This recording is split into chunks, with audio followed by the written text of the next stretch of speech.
So guys, welcome back to Trading for Beginners, and in this video I'm going to talk about how can you edit your quick access into Bitget. So without any further ado, let's dive right into this exciting video.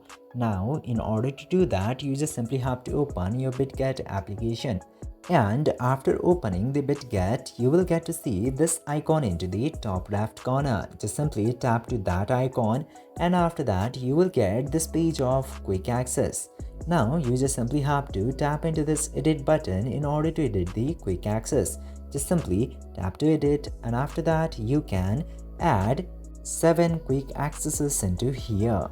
I'm choosing random quick access, and after adding that you just simply have to tap into done button into the top right corner. But before that, if you would like to remove any of the already existing quick access, you just simply have to tap into this minus button and it will be removed. This way you can easily change your quick access into Bitget.